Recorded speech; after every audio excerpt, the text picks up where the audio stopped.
Já estamos de volta para começar aqui o Gazeta Entrevista com o nosso primeiro convidado. Daqui a pouco a gente conversa com a deputada estadual Eliane Sinhazic, do PMDB. Vamos falar sobre vários temas. Esse ano promete na Assembleia. E a deputada, como oposicionista ferrenha, está com várias informações aí para trabalhar ao longo desse ano. Daqui a pouco a gente conversa. Olha, deixa eu falar aqui da Copserge, abraçar aqui os amigos parceiros da Copserge, uma cooperativa de serviços que está há 17 anos atuando no Acre, oferecendo oportunidade de trabalho e renda para milhares de pessoas. São lindas histórias feitas por pessoas para pessoas que mudaram vidas. Nesses 17 anos, tivemos momentos de vitórias e de tribulações. Mas com união, força e trabalho, superamos cada um dos obstáculos. Assim é a Copserge, uma parceria que vem dando oportunidades a você que sonha em ter uma vida melhor. Resgatando valores familiares e a dignidade, cooperando e proporcionando oportunidades para o seu crescimento intelectual e social. Copserge, uma cooperativa genuinamente acreana, de valores étnicos, cultural e social. Juntos, seremos mais fortes sempre. Seja você também um cooperado Copserge. Copserge, feita por pessoas para pessoas.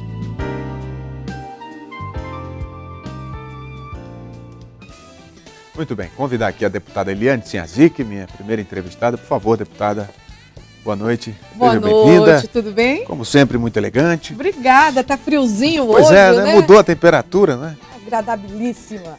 Então, deputada, eu quero começar com essa pesquisa que foi divulgada hoje, né? Não sei se já é uma pesquisa oficial, mas o fato é que os números estão na mídia, sobre intenções de voto já para as eleições do ano que vem, mas a senhora não é apontada como candidata, mas sim como a deputada mais atuante da Assembleia Legislativa, entre 5 que foram registrados como deputados atuantes, a senhora aparece como a primeira. Como é que a senhora recebe essa avaliação?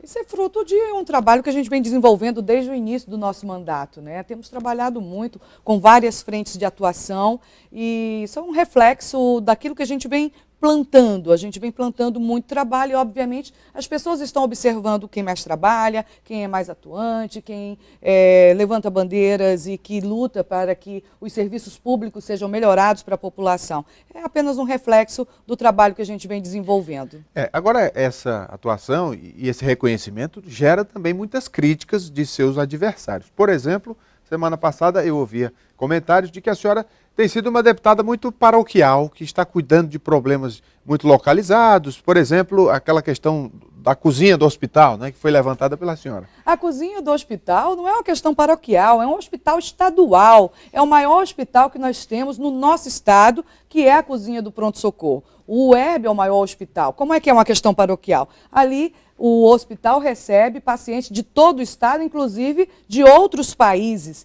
E a cozinha do nosso hospital, o maior hospital do estado do Acre, era uma cozinha que estava totalmente insalubre desde 2015, quando a Comissão de Saúde esteve lá, fez um relatório, verificou as condições, encaminhou para a Secretaria de Saúde e nenhuma providência foi tomada. E agora, nesses últimos dias, eu estive lá para verificar como é que estava a situação e me deparei com uma cozinha totalmente depedrada, sem condições de funcionamento. Ora, se existe uma vigilância sanitária que impede que o proprietário de um restaurante não funcione com um ralo quebrado dentro da sua cozinha, como é que é a cozinha de um hospital que fornece a alimentação para funcionários e pacientes pode funcionar naquelas condições, né? Então a gente encheu o saco, brigamos, fomos para cima, mostramos, aí os adversários, fala muito, fala demais, mas é essa a minha função, né? O povo me elegeu para ser os olhos da população nesses espaços, para a gente poder denunciar e cobrar providências para que as reformas sejam feitas e o serviço seja prestado da melhor qualidade para a população. Deputada, em relação às CPIs que serão instaladas aí na Assembleia, tem algumas que prometem muita polêmica, a BR-364, a CPI da habitação, e a senhora já começou a, inclusive, fazer requerimentos antes mesmo das CPIs serem instaladas? Ser instalada. Eu acredito que a gente precisa já começar a coletar informações, até porque Todo santo dia no nosso gabinete aparece uma, duas pessoas dizendo, olha, estou inscrito desde 2009, desde 2010, desde 2011, inclusive pessoas que já receberam o papelzinho dizendo, parabéns, você foi sorteado, aguarde a visita. Né? A senhora fala da CPI da SEAB. Da SEAB, estou falando da SEAB. Né? Então nós pedimos que a SEAB nos envie a lista completa da quantidade de pessoas que estão inscritas, que não foram sorteadas, da quantidade de pessoas inscritas que foram sorteadas e ainda não foram beneficiadas, da mesma forma que nós queremos saber quantas casas foram retomadas pela SEAB durante a Operação Lares, porque foram casas que foram parar na mão de pessoas que não preenchiam os requisitos para ter uma habitação popular, receberam essa habitação, inclusive fizeram reformas e ampliações, e durante a Operação Lares, que fez 1 ano agora, essas casas foram retomadas. E essas casas estão abandonadas. Aqui no Rui Lino tem muitas casas abandonadas e essas casas não foram redirecionadas para quem está na fila de espera. Então, tem uma necessidade, uma demanda muito grande por habitação e todo mundo sabe que as pessoas têm direito à moradia, isso é constitucional e a gente observa uma lentidão muito grande por parte da gestão no sentido de redirecionar essas casas que foram desocupadas para quem de fato precisa. Da mesma forma que existem muitas casas na Cidade do Povo, no Andirá, que foram começadas, não foram concluídas, e muitas unidades que foram concluídas também não foram entregues e que estão sendo depedradas e já estão sem porta, já estão sem janela, sem vaso sanitário, sem pia, já estão sem parede, já levaram telhas.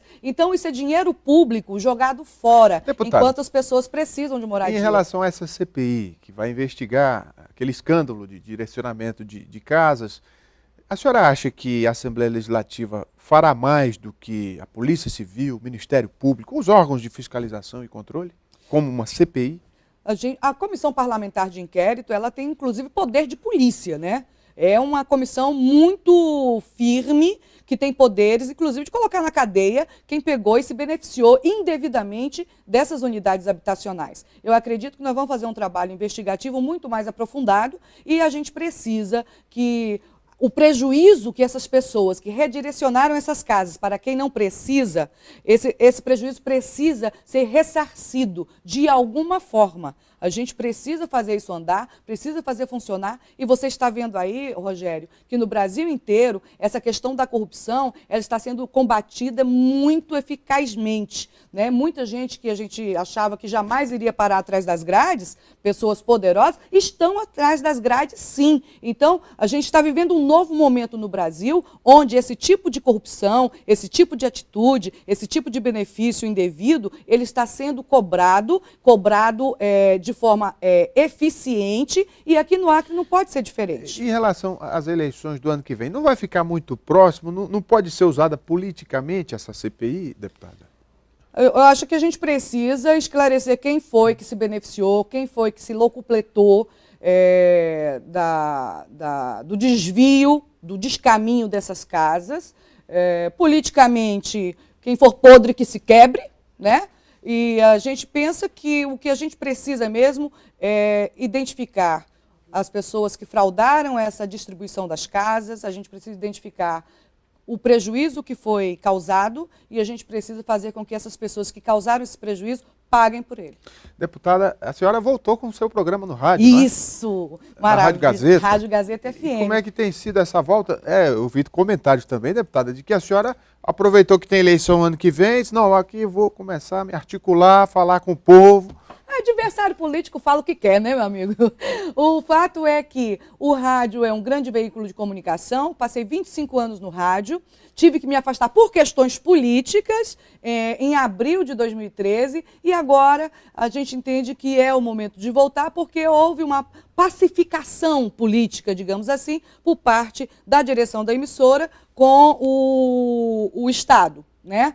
E a gente vai fazer o trabalho que a gente sempre fez, dando voz e vez para a população, fazendo as denúncias necessárias e, obviamente, que divulgando o nosso trabalho, né? A gente trabalha muito, às vezes, Rogério, e as pessoas não têm noção do que a gente está fazendo, né? E a gente precisa dizer para as pessoas, não basta a gente trabalhar, a gente precisa mostrar que trabalha, né? Isso, politicamente, vai ser maravilhoso, claro, obviamente que as pessoas também terão a oportunidade de conhecer o trabalho de outros deputados e de outras pessoas da própria gestão que estão trabalhando. Hoje mesmo, por exemplo, entrevistei o subcomandante da Polícia Militar, falando sobre o PROERD, que é um programa de combate às drogas maravilhoso que a Polícia Militar tem e que precisa ser intensificado. Independente de política, deputado, eu sempre acompanhei seu programa e ele faz um trabalho jornalístico essencial e, de fato, contribui muito. É a verdadeira comunicação social, o jornalismo, né, ganha com a volta da senhora para o rádio. Obrigada. E a gente vai continuar fazendo esse trabalho e eu quero concluir falando do PROERD. Rogério, eu estou à frente da Comissão dos Direitos Humanos da Assembleia Legislativa e eu tenho uma preocupação muito grande. Eu sempre coloco na Assembleia o seguinte, que não basta a gente trabalhar na repressão à violência, a gente precisa trabalhar também na prevenção. E eu me preocupo muito com isso. A gente precisa evitar que as nossas crianças enveredem pelos caminhos das drogas, pelo caminho da criminalidade. E o PROERD da Polícia Militar é um programa fantástico. Meus 2 filhos já passaram por ele.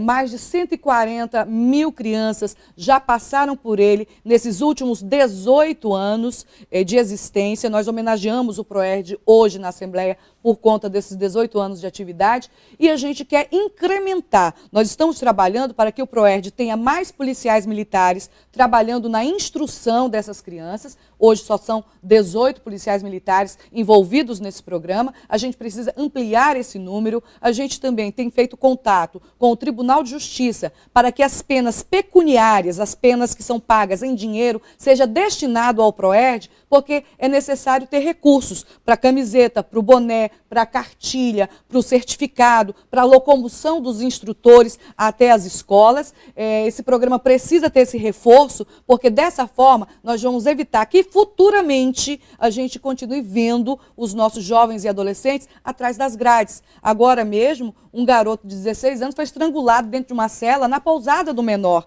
Então, a pousada do menor, as 3 unidades existentes daqui, estão lotadas de jovens que já foram cooptados pelo mundo do crime. E eu penso que a gente precisa evitar que os nossos jovens se enveredem por esse caminho, fortalecendo as ações e as políticas públicas de combate e de prevenção a essa violência.